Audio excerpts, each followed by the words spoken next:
Bom, a lei ela traz sobre o levantamento dos riscos psicossociais como responsabilidade da organização.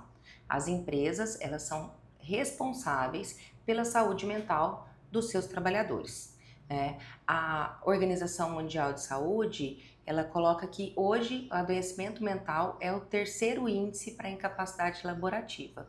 E a previsão é que em 2030 a saúde mental seja o principal fator para a incapacidade laborativa.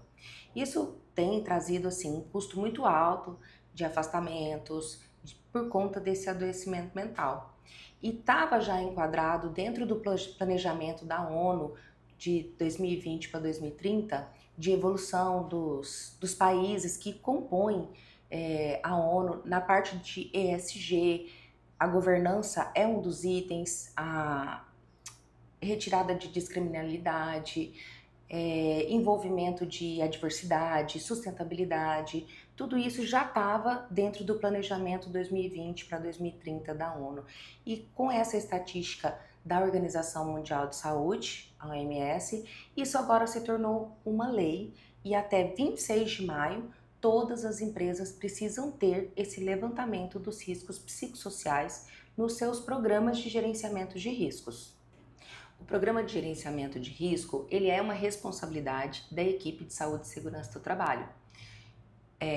Essa avaliação, ela é preliminar. Então, preliminarmente é feito esse levantamento de risco. Após esse levantamento, para poder compor o inventário de risco, esse risco ele vai ser classificado. Também em entrevista com o trabalhador, participação do trabalhador, ela é fundamental nessa etapa de levantamento, porque é a percepção dele que vai trazer todos esses dados.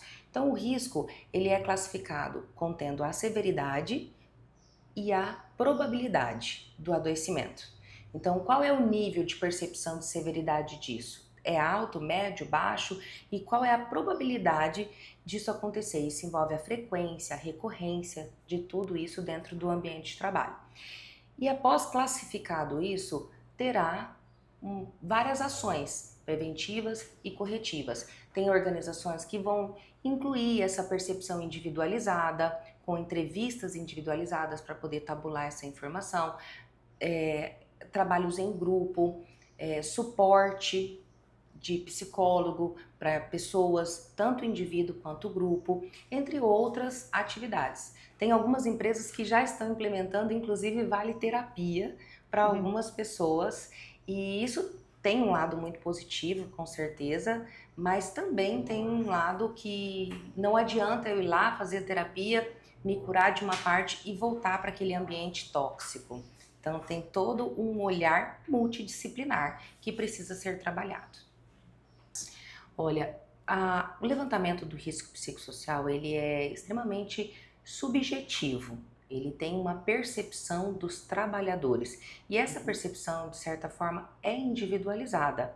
A saúde mental, ela impacta em tudo na vida e tudo impacta também a saúde mental. Envolve, inclusive, o estilo de vida do indivíduo.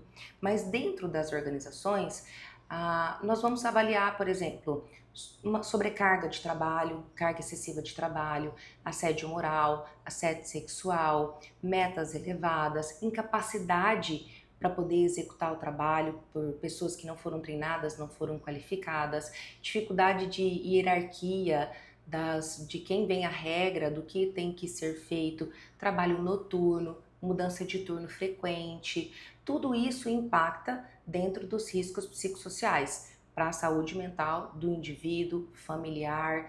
Ele é a relação dele com o trabalho e o impacto que isso causa na saúde mental. Entendi. No caso, uma pessoa já tem esse tipo de problema, Tiara, vai entrar no mercado de trabalho. Como que as empresas agora vão fazer esse parâmetro? Qual que é a orientação?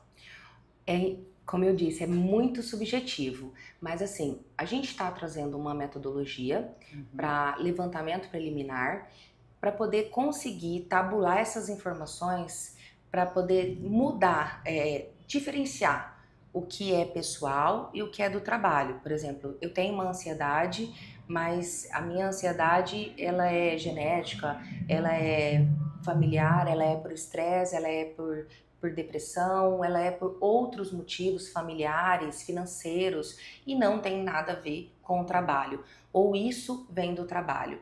A participação de equipe multidisciplinar vai ser indispensável, com psicólogos, psiquiatras, médico do trabalho, para fazer esse levantamento e tabulação bem acurada para poder ter mais precisão na hora desse diagnóstico na empresa. Tiara, então tem esse novo olhar, né? Do mundo, na verdade. E veio, pelo jeito, veio bem projetado, bem executado. E agora as empresas vai chegar e elas vão ter que se adaptar. Para quem está desesperado, qual que é o norte que você dá? Olha, primeiramente, a equipe de segurança do trabalho é responsável por fazer esse levantamento preliminar. E, caso necessário, ela vai indicar no plano de ação para a execução de passos adicionais. A gente imagina que o INSS tem um custo muito elevado com a saúde mental.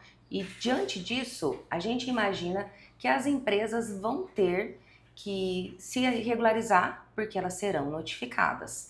E essa notificação vai ser por conta desse levantamento. O INSS já colocou que o governo vai fazer esse rastreio da informação através de atividades. E as atividades que têm hoje mais adoecimento mental são as atividades prioritárias.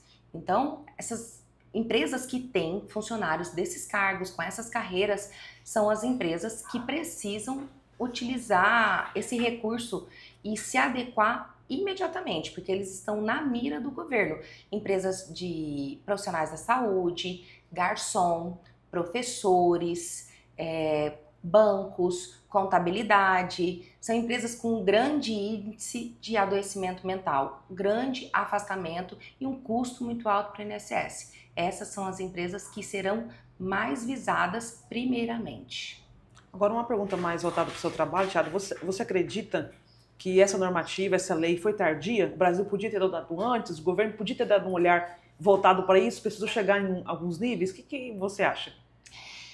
Foi tardia, porque hoje a situação ela está muito crítica. Já é o terceiro maior índice de adoecimento por conta de saúde mental. Então ela podia ter sido evitada e eu também vejo uma postura do governo como transferência de responsabilidade em alguns pontos. Porque a saúde mental ela não envolve só o trabalho.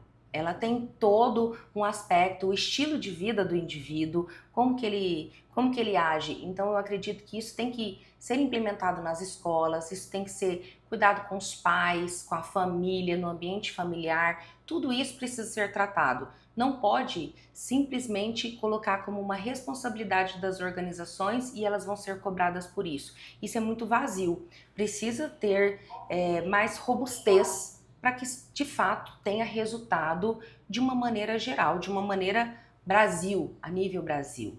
E o lado positivo? Com certeza, pessoas felizes, elas são mais produtivas.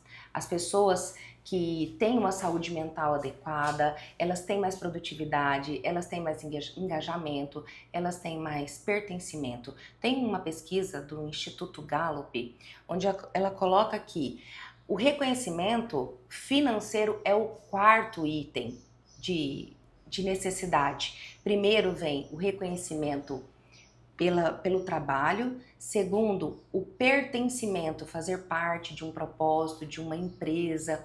Terceiro, aprendizado, a evolução do trabalhador, ele entra como o terceiro fator para a pessoa manter dentro daquela empresa. E somente quarto fator é o financeiro.